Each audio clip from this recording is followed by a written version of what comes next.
opening up in sweet surrender to the luminous love light of the One.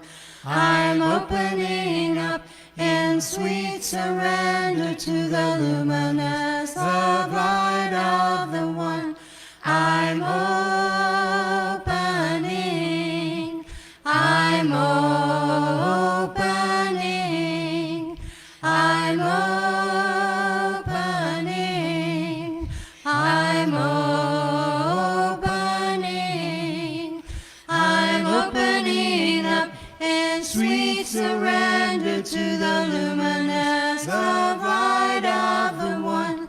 I'm opening up in sweet surrender to the luminous love light of the One. I'm opening, I'm opening, I'm opening, I'm opening, I'm opening up in sweet surrender to the luminous love light of the One. I'm opening up in sweet surrender to the luminous love light of the One. I'm opening, I'm opening, I'm opening, I'm opening.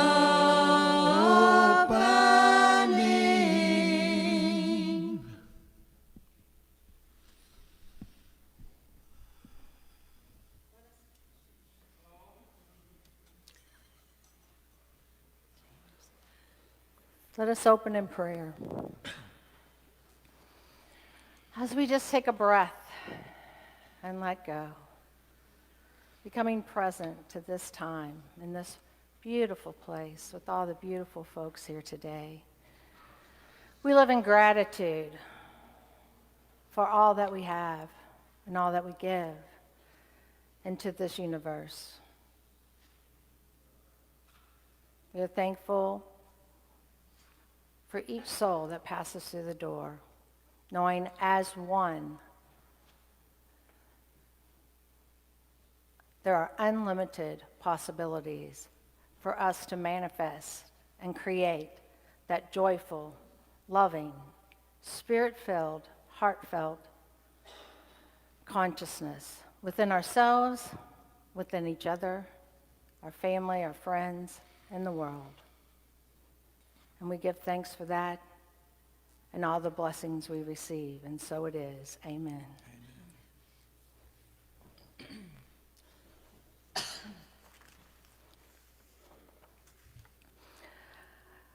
Welcome. And I just want to take a moment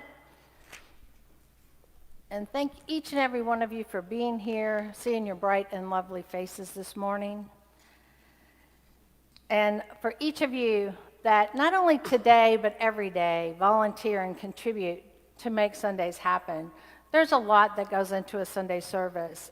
There's a lot that goes into the classes here and the workshops that we're doing.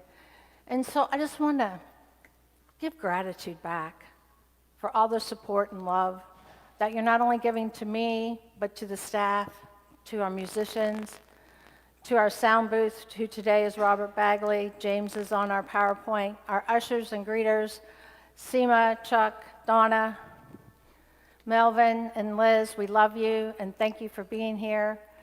And just know that wherever you are, we are grateful that you are here with us. So today, we're continuing our series on techniques for abundant living. And we are honored to have Dr. LaVena Wilkins here with us today. She is a professor at Sullivan University.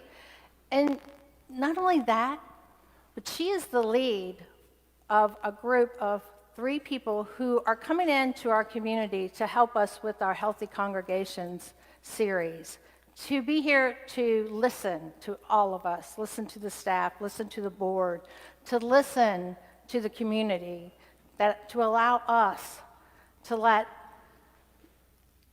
all of the disappointments and the confusion and chaos that we've gone through for the last year out so that we no longer carry it. And she will be doing our workshop today.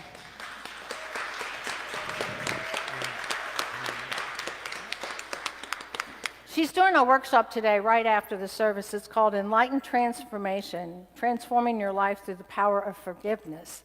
And so the technique that she's speaking on today is forgiveness. So I'm glad that you're here for this, and I invite you to stay afterwards for the workshop. We have some snacks, so you won't go hungry, so join us. All right. And now for our opening song, Day by Day. Please stand and join us and sing Day by Day.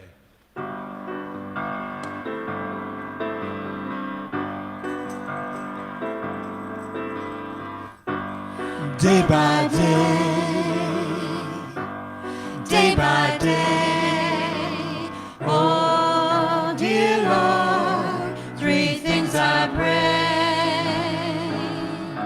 to see thee more clearly, love thee more dearly, follow thee more nearly, day by day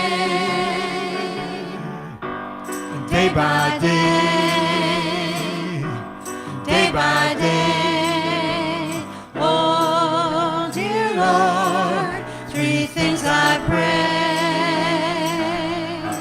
to see thee more clearly, love thee more dearly, follow thee more nearly, day by day,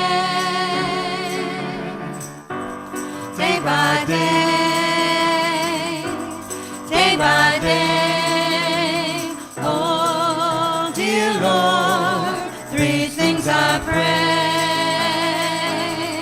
to see thee more clearly, love thee more dearly, follow thee more nearly, day by day, day by day, day by day, by day, by day, by day.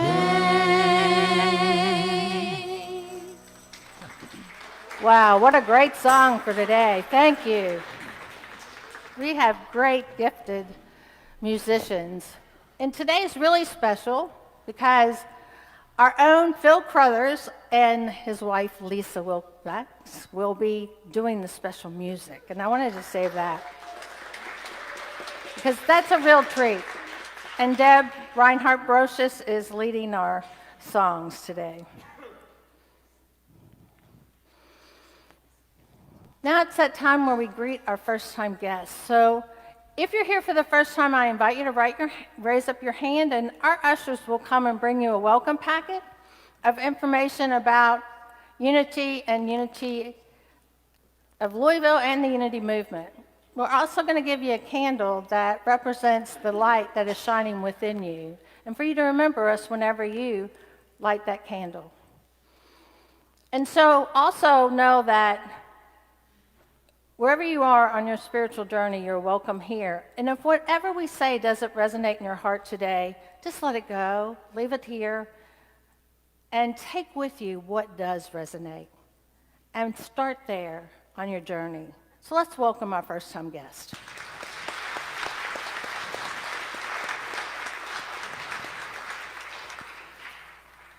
And so now, for you that are here for the first time, we like to greet each other, and we're a hugging bunch of folks. So I invite you, if you're not used to being expanded with arms, heart to heart, you might want to stick out.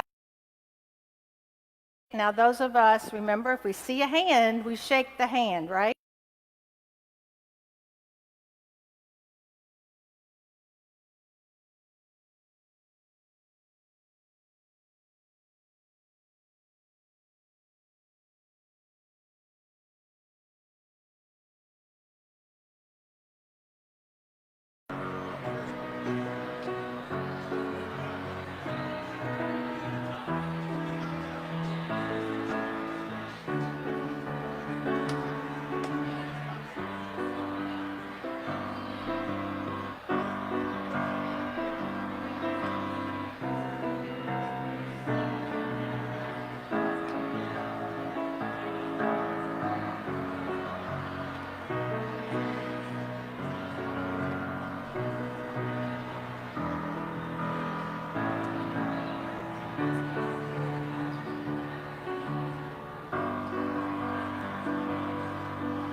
Day by day, oh dear Lord, three things I pray: to see thee more clearly, love thee more dearly, follow thee more nearly, day by day, day by day, oh dear Lord, three things I pray: to see thee more clearly, to love thee more dearly, follow thee more nearly, day by day by day. Day by day by day by day by day. All right, wow, beautiful. Thank you all. All that love and joy that we're creating right here, right now. And now we're going to do our affirmations, and for this month we are doing the interfaith affirmation, and we're going to say this together. I am that I am. And let's do that one more time. I am that I am. There you go. And now let's do our generosity affirmation together. I am an exuberant, joyful expression of spirit, participating fully in the principle of generosity. And so it is. And now we'll have our Lord's Prayer, and after our Lord's Prayer, we'll have a moment of silence while our energy workers, oneness blessing givers, chaplains to the world surrounds us.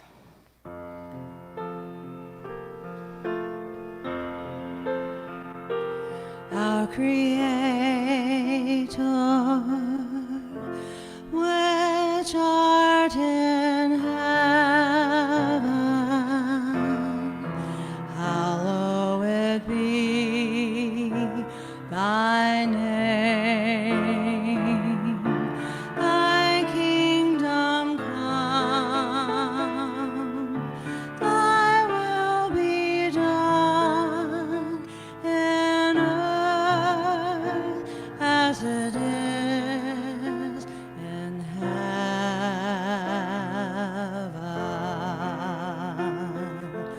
Give us this day our daily bread, and forgive us our debts as we forgive our debtors. And leave us not into temptation, but deliver us from error. For thine is the kingdom, and the power, and the glory, forever.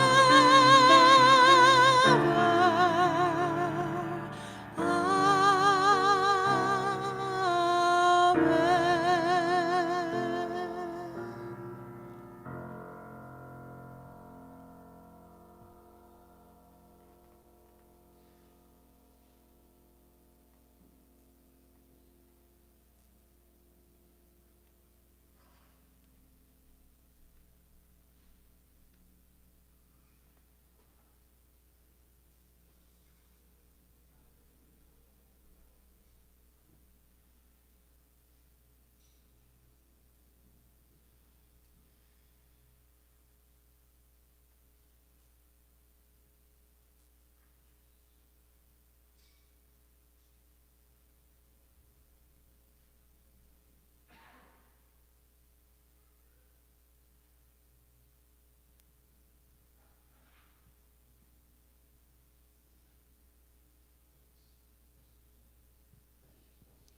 Amen.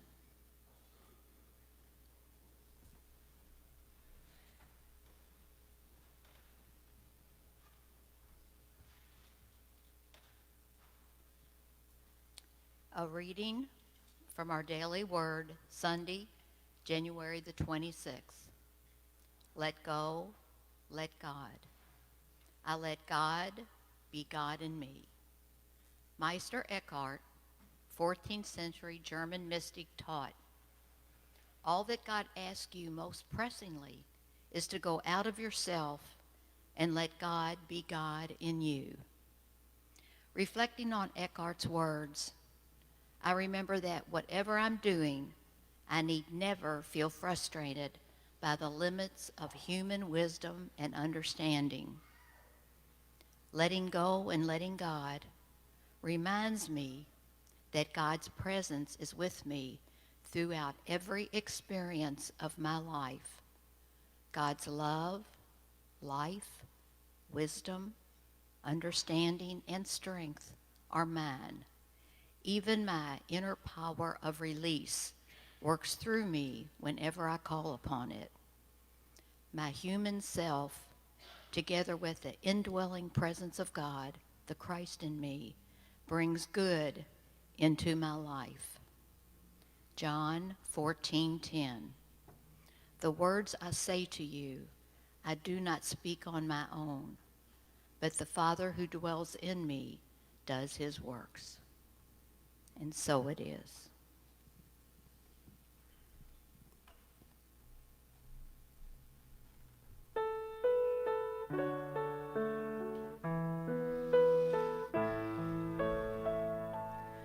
I am so blessed. I am so blessed. I am so grateful for all that I have. I am so blessed. I am so blessed. I am so grateful. I am so blessed. I am so blessed. I am so blessed. I am so grateful for all that I have. I am so blessed. I am so blessed. I am so grateful. I am so blessed. I am so blessed. I am so blessed. I am so grateful for all that I have. I am so blessed. I am so blessed. I am so grateful. I am so blessed.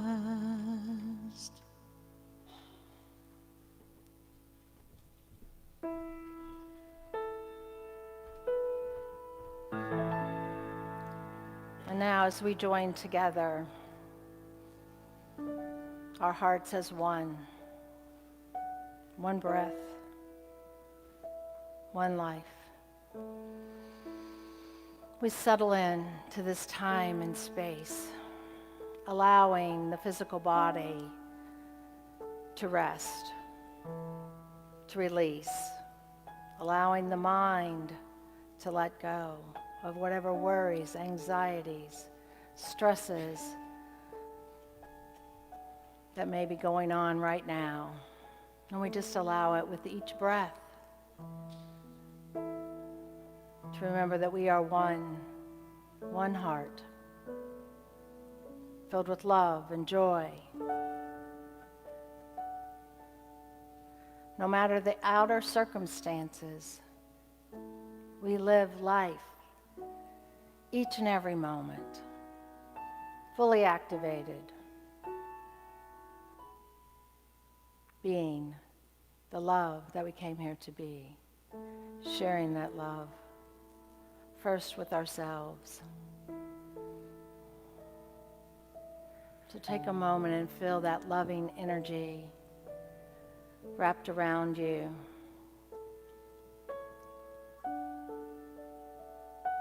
And if you're ready, close your outer eyes. And you may want to just give yourself a little hug. And feel that love.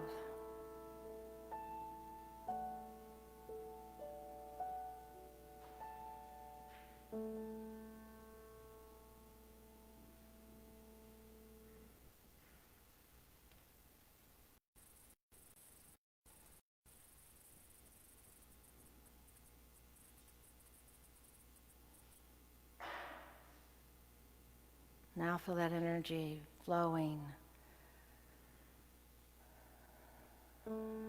through you and out to the person next to you, extending that loving presence.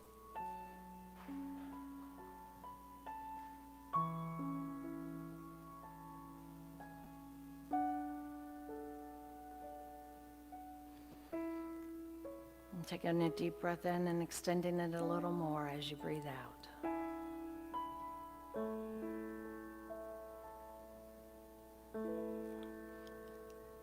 Letting our love intermingle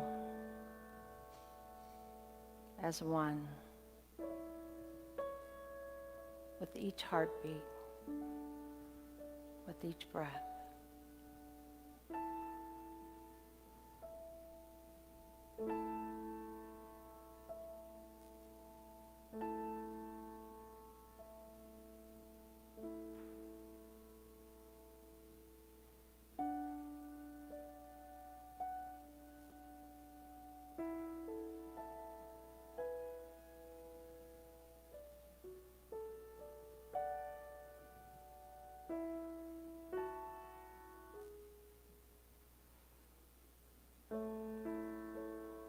And now I invite you just to feel that energy filling you up, filling up this dome, and allowing it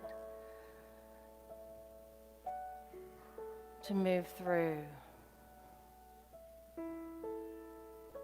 See that energy of love flowing out of the top of this dome, surrounding this community in that loving light. Blessing all those who are around us. Knowing that with our hearts we forgive ourselves, and as we forgive ourselves, we forgive all beings everywhere present.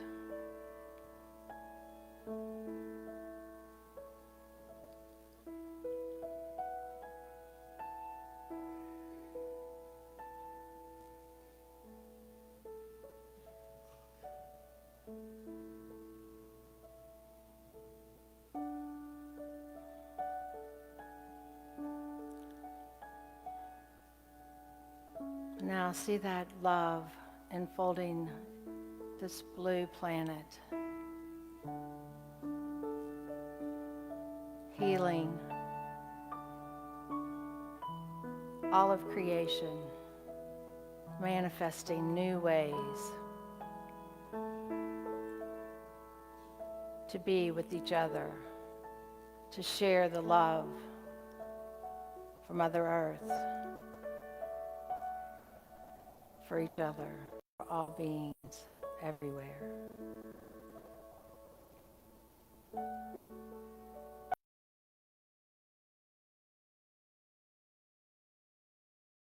And we give thanks for the many blessings and the many more to come. And so it is. Amen.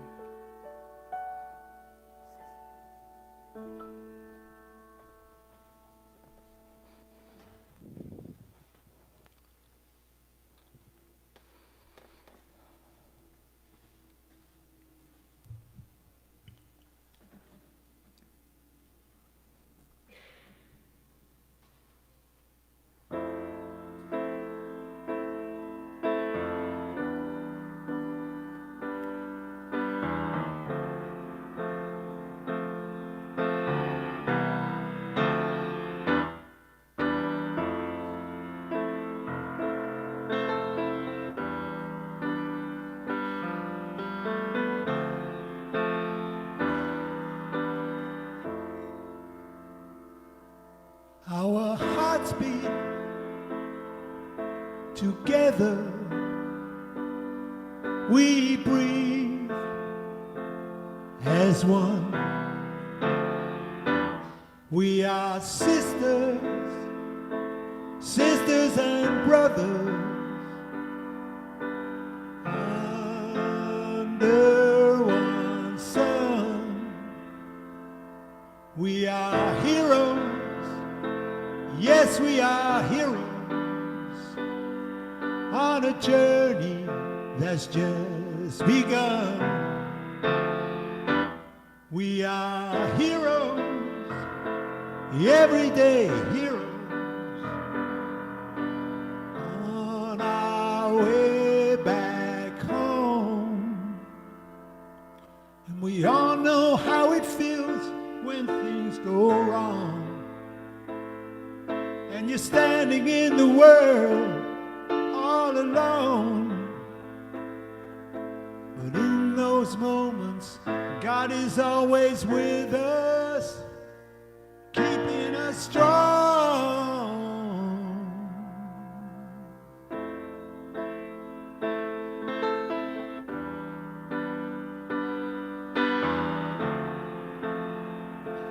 Keeping us strong.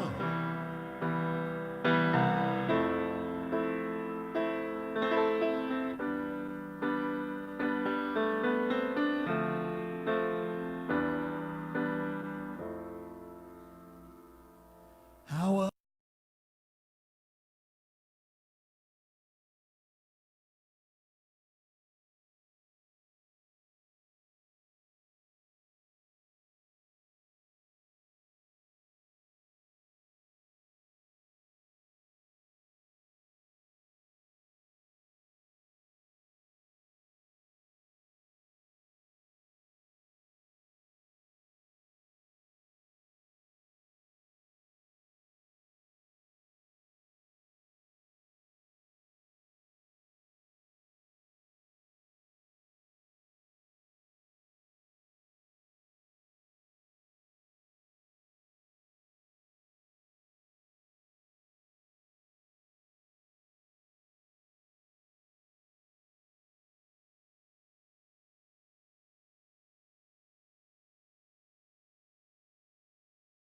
You're standing in the world, feeling all alone.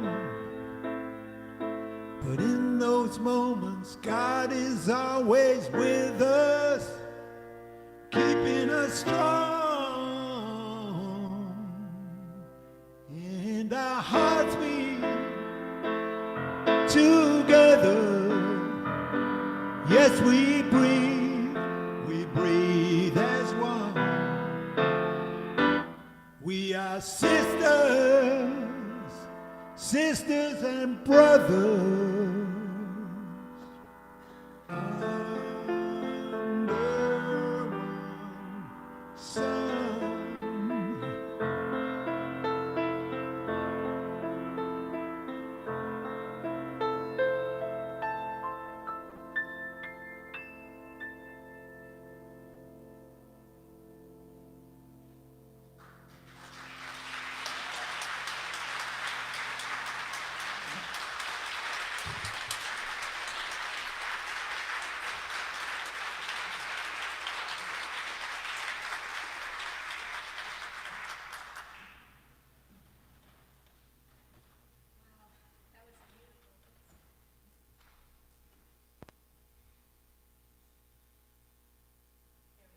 All right, thank you.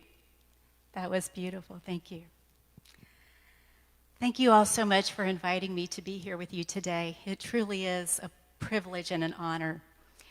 When I was dating my husband, Bob, over 21 years ago, it was in this very building where I was introduced to Unity. And we used to sit right over there every Sunday in the same place like a lot of people do. So it's delightful to be back here. I would just want to tell you that I am not a minister. I am not a licensed Unity teacher. And I am not here to preach to you. What I hope to do today is to just share with you some of my journey and some of my experiences and some things that have helped me on my path to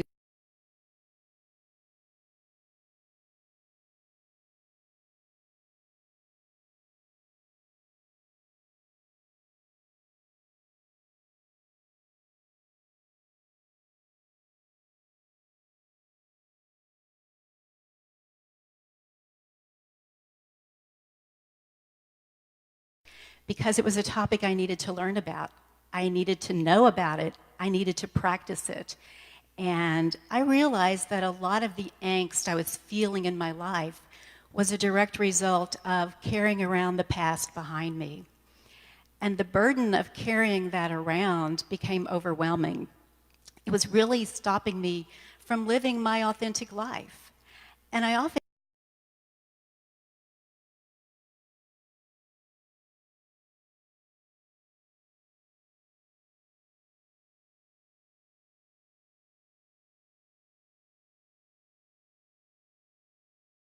might call an unforgivable encounter.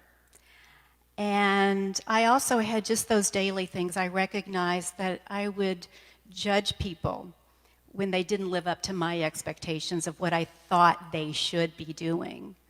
Or I would carry around some anger like a badge of honor if I felt somebody did something to me. And what I recognized was that wasn't serving me very well. And I think the hardest part of my journey was learning to forgive myself. And that still is the most difficult part of my journey. I know that things that I've done have hurt other people. I've wounded people deeply, most of the time not intentionally, but that doesn't make it any less serious. So I think that has been the most difficult part of this journey for me. And when I first started studying forgiveness, I read about a gentleman named Everett Worthington. Dr. Worthington was the executive director at the Center for, or the Campaign for Forgiveness Research at Virginia Commonwealth University. He had written about forgiveness. He wrote a book on it. It was his life's work to help people learn that through the power of forgiveness, they could heal themselves. And about a year after Dr. Worthington wrote that book, his mother was murdered by a home intruder. And he was understandably very angry. He said that he just did not want to forgive this person who had senselessly and viciously changed the face of his family forever. His heart was saying, "You deserve to be angry." His head, his research, the work that he had done, he knew that by carrying around this anger, he was really just exacerbating his pain and his heartache. And he said one night he was pacing the room and he saw a baseball bat in the corner. And his immediate reaction was, if that person was here right now, I would beat him to a pulp. And then he heard his mother's voice. His mother had always been a huge supporter of his life's work. And his mother said, "Everett," in that tone that mothers use, "who did you write that book for? Everyone else?" And Dr. Worthington said at that moment, he knew that the right decision for him was to forgive that person. Not condone what happened, not justify it, but to forgive. He chose to forgive. And he thought someone must be terribly damaged to inflict this kind of pain and this kind of hurt on someone else. So Dr. Everett Worthington decided to follow his heart, or his head, and he chose to forgive. So most of us at some point in our lives have felt the sting of hurtful words or hurtful actions from other people. And sometimes we do view those as unforgivable things because we've been wounded very deeply. And if there's nothing else that you take from this talk today, remember that forgiveness is not about someone else. It truly is about you. Forgiveness is the gift you give yourself. Forgiveness heals you. Sometimes that person doesn't even know that we've forgiven them. And to paraphrase one of Buddha's teachings, holding resentment is like holding on to a hot coal, and we are just ready to throw it at the person who hurt us. But in the meantime, it's our hearts and our hands that are getting burned. So if we can let go of that hot coal, then we truly can begin to heal and start on the path to healing forgiveness. In Conversations with God, Neil Donald Walsh says that hate, worry, and fear are like a disease. And Catherine Ponder, in her book, The Dynamic Laws of Healing, says that forgiveness is the secret aspect of healing. And she has a whole chapter in her book on healing. She has a whole chapter on forgiveness. It's that important. She also says, and I find this kind of interesting, she also says that when we want revenge or we want to see someone punished for what they did, just that very thought starts to rot our souls and tears our health down. Unforgiving minds feed on misery and pain and suffering and despair, and all of that can lead to toxic physical and emotional side effects, including things like headaches and heart disease, anxiety and depression. So forgiveness for me was really about letting go of the past, letting go of past transactions, letting go of blame and anger and resentment, and letting go of my expectations of what I thought someone should be, because it's not my right to choose what someone else should be. That's theirs.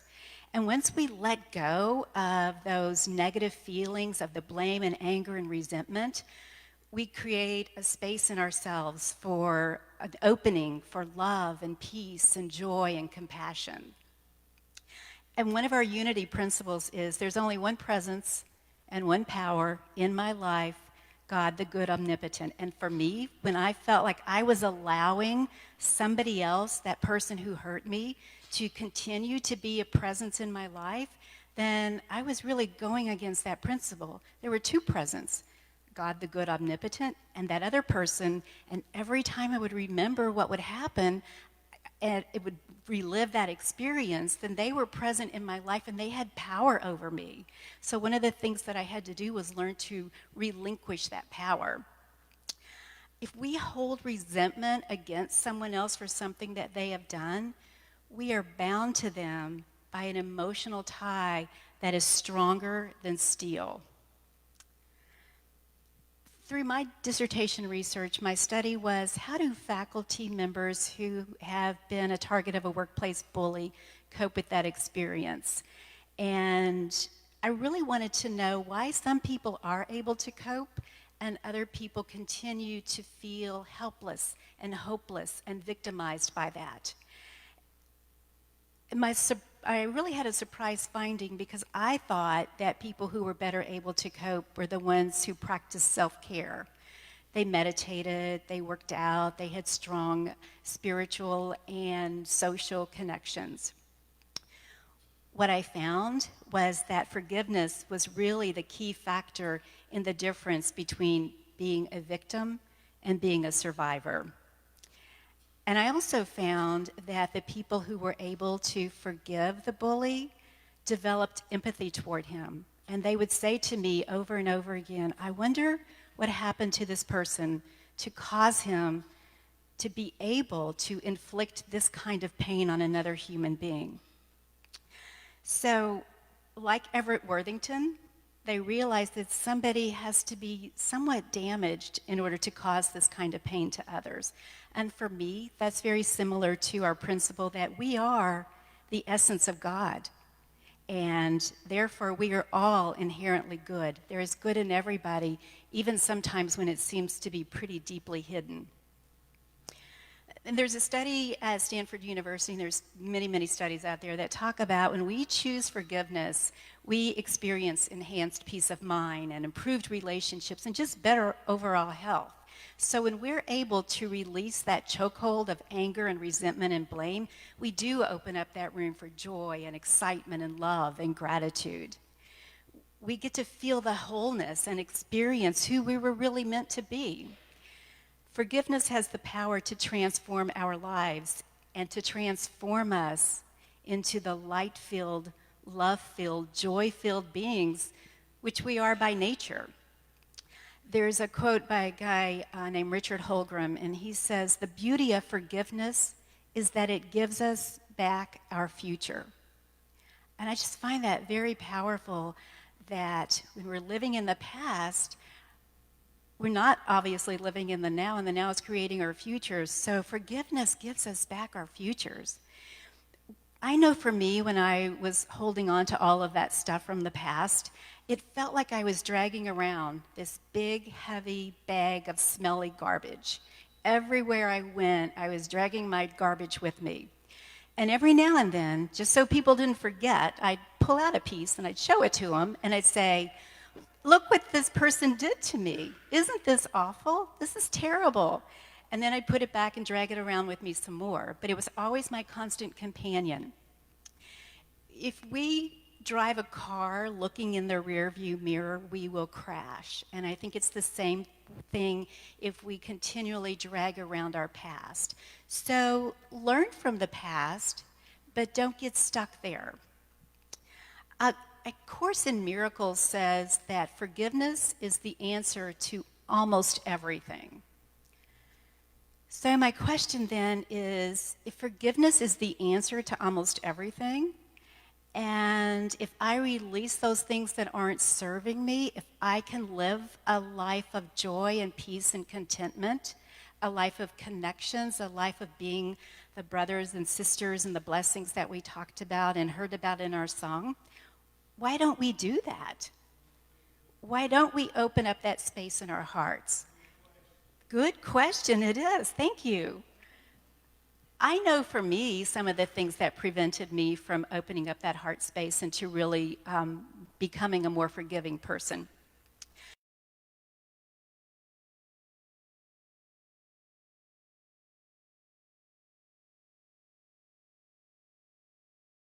I'm not going to apologize to you. Some people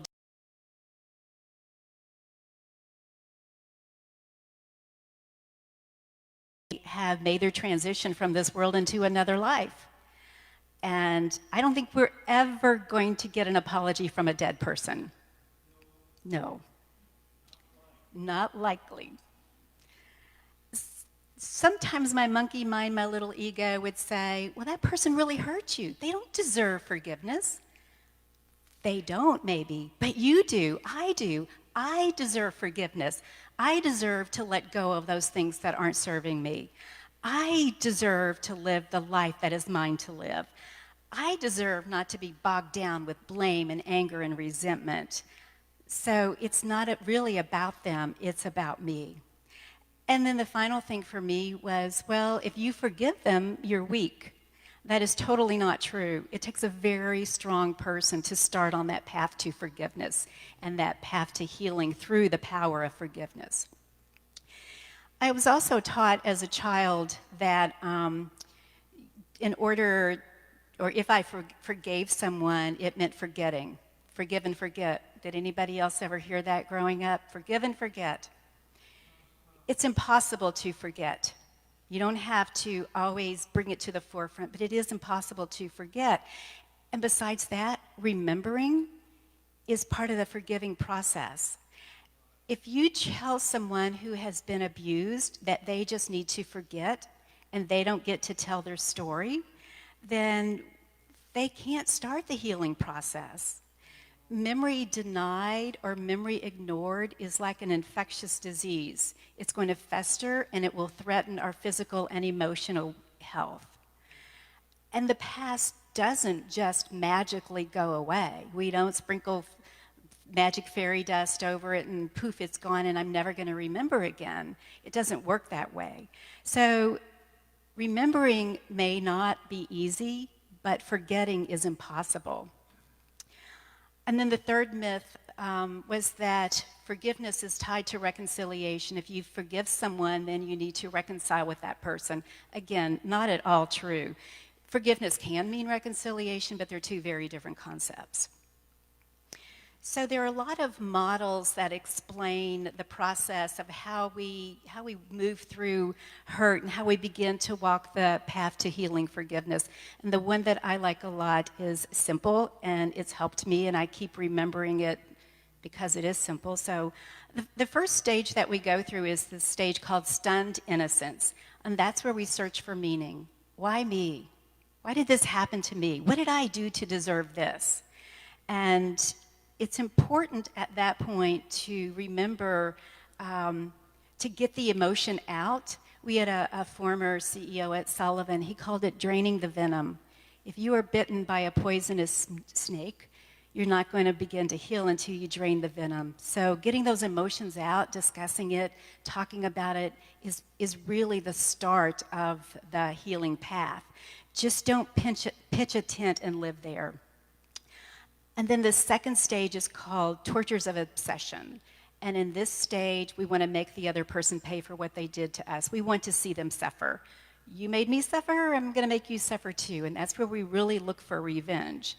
It's also the stage where we start talking to other people about what happened, and we want their buy-in. We want them to know how deeply we've been hurt. And if they don't respond in the way that we hope that they will, then we experience this sense of helplessness and hopelessness. At that point, if we can't move past this stage, then blame and anger become our constant companions. And then the final stage is transcendence.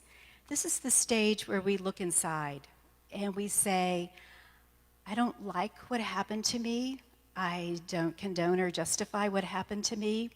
But the only place that change can occur is inside of me. I can't change the past, but what I can do is change my reaction to it. And that's where the healing process really starts. I want to tell you the story of Marie. Knowing that I was interested in forgiveness and had researched it a while, one of my colleagues told me the story of a lady who was a friend of his wife's. Marie was in her car and she was going one night to her son's house, and she pulled into a fast food restaurant to get something to eat. And when she rolled down her window, she was met with a young man with a gun. And she threw him her purse and stepped on the gas, but he shot her in the jaw. And he was caught, he pleaded guilty, he was sentenced to 12 years in prison. And the next year of Marie's life was filled with suffering, physical pain, emotional pain, financial pain. She didn't want to feel like a victim, but she didn't know how to let go of this anger. So one day she decided she was going to go to the prison and just tell this young man what he had done to her and what her life looked like now because of his actions. So she made the appointment and she went, she sat down with him and she had a conversation. And during that conversation, he told her about his life growing up, that he had been in the foster system and that he had been abused and his life had not been easy. But he said, it doesn't justify what I did to you and I'm very sorry. They talked for a while and Marie got up to leave. And when she did, she said, I forgive you. She said it was not her intent to go there and forgive this young man. It was her intent to go there and let him know how badly she had been hurt by him. She left, and a few years later, he was out on parole, and she knew that, so she decided that she would make an appointment with his parole officer. And she went to talk to him. And he said to her, you know, because you came to the prison and you talked to him, he realized he did not want to live the rest of his life as he lived the first years of his life. He went back to school. He got his degree. He's out of prison, as you know. He's got a good job, and he's up for a promotion. And in about 6 months, he's getting married. So because you forgave him, you really changed the trajectory of his life. So although forgiveness really is the gift we give ourselves, it can also have a profound impact on others. How do we do?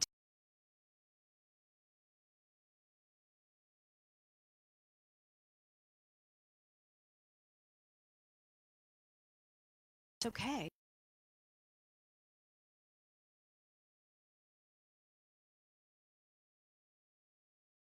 It took a bit of a change in my worldview. And as we all know, one of Unity's principles is we create our experience.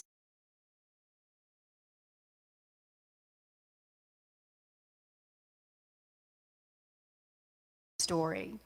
I got to write a new chapter. I was no longer, I'm a survivor and a thriver. Release the past and really to start living in the now. And if we think about our minds as these beautiful flower gardens where we're planting all the time, if we plant these gorgeous flowers, we need to tend to them. We need to make sure they have plenty of water and sunlight and food.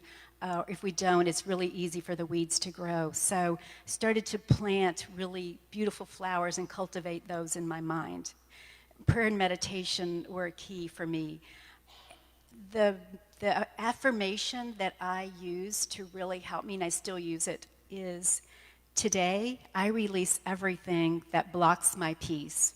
And today I embrace everything that inspires me to do all that is mine to do. So find your affirmation, find something that works for you. And one of the blessings for me was the knowing, the absolute knowing, not I believe this is the way it is or I think this is the way it should be, but the knowing that I don't have to be stuck in the past. I have the power at any time. I can let go of anything that isn't serving me.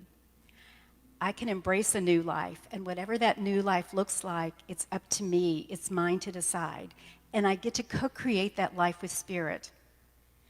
For me, just that knowing has transformed and healed my life in so many beautiful ways. And I am inspired to do all that is mine to do. Forgiveness is an inside job. And if you would, for a minute, just imagine where you are. Imagine that you are letting go of anything in your past that's not serving you. Imagine that you're cutting the ties from that big trash bag that you're hauling around with you. Imagine that Spirit is your constant companion and you are co-creating whatever life you want with Spirit. My wish for you today is that you are able to let go of anything that is keeping you from doing what is yours to do, to free yourself from habits that suppress you or from people who depress you. Free your mind from any negative thoughts or belittling beliefs, and free yourself to be the person you were always meant to be. Allow your heart to be healed, and allow your heart to be filled with love, joy, peace, and contentment. Thank you.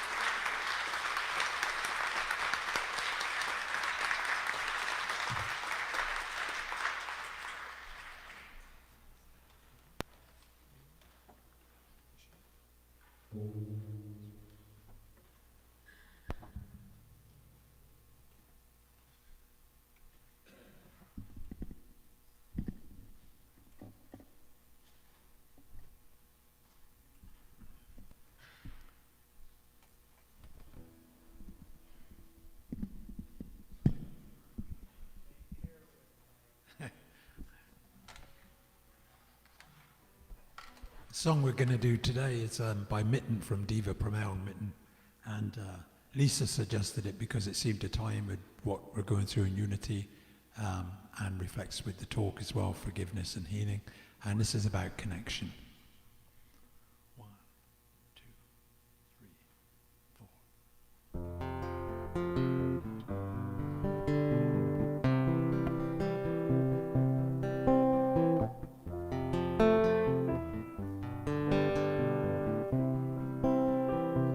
I've seen a lot of pain traveling down this road, and it seems so clear the world's in overload. I see it in myself everywhere I go. Each one of us looking for connection. Every one of us looking for connection. Everybody's on the phone, but no one's home. So how do we share or show how we care? Everybody's online, just wasting time. Each one of us looking for connection. Every one of us looking for connection. Reach out and touch someone. We're all innocent here. Everybody's got a song to sing. Everybody's got a private fear. Reach out and take somebody's hand, 'cause here we stand, each one of us looking for connection. Every one of us looking for connection. La la da da.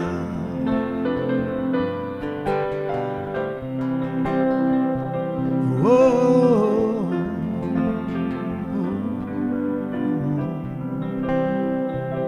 La da da da.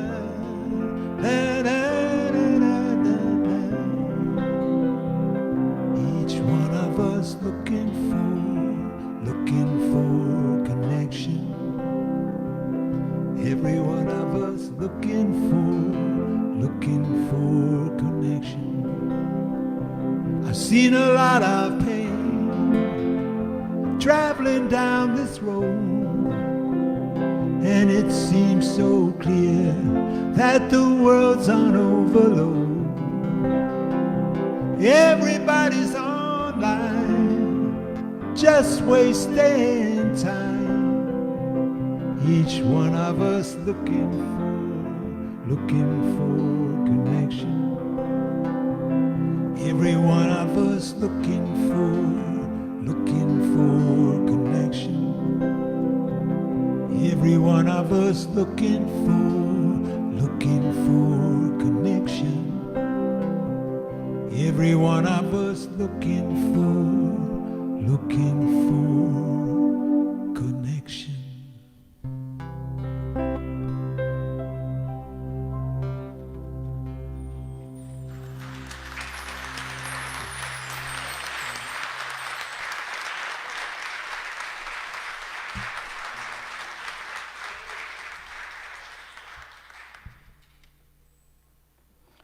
Wow, thank you, Phil, Lisa, blessing. That was wonderful.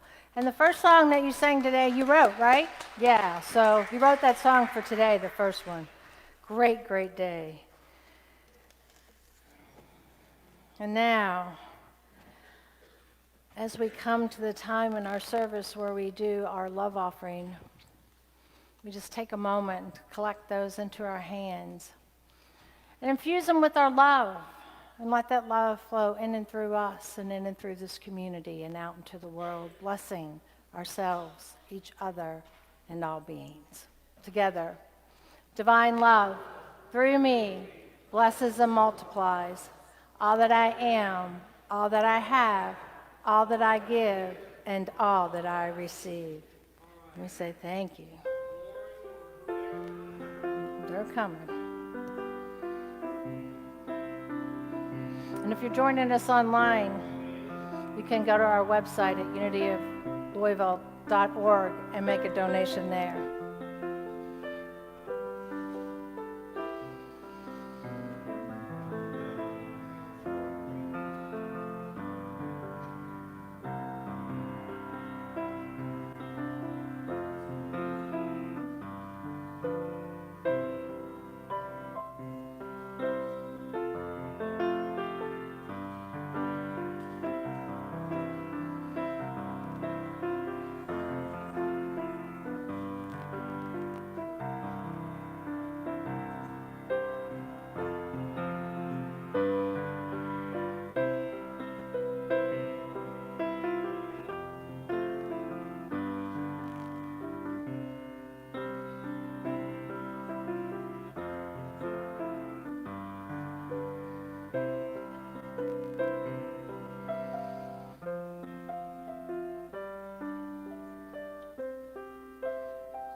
And now we'll send this out with our prosperity affirmation together.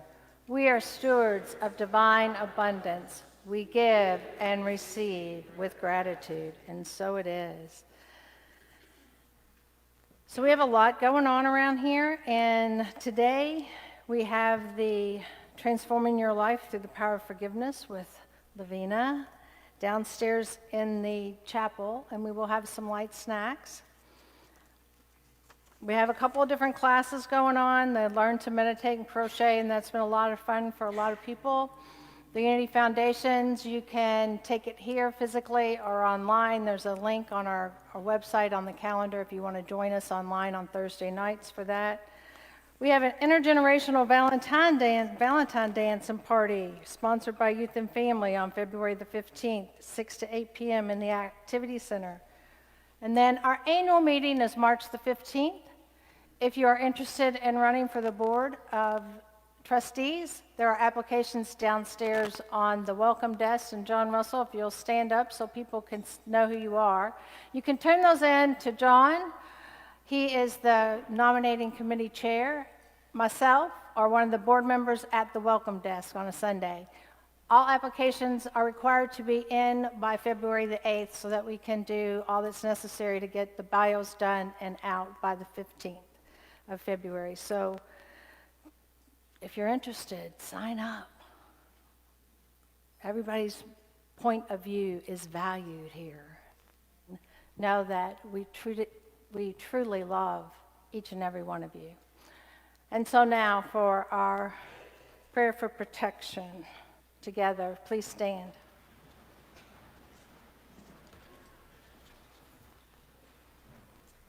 The light of God surrounds us. The love of God enfolds us. The power of God protects us. The presence of God watches over us. Wherever we are, God is.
Namaste, y'all.